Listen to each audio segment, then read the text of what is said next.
You ask Tiger to solve. This deals with linear equations with one unknown. The final result is v equals 96/13. Let's solve it step by step. Swap sides. Isolate the v. Multiply both sides by 12.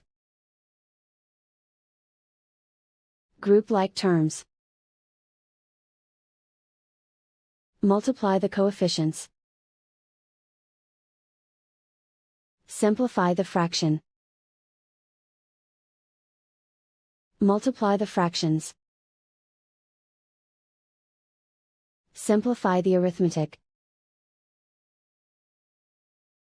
And so the final result is v equals 96/13.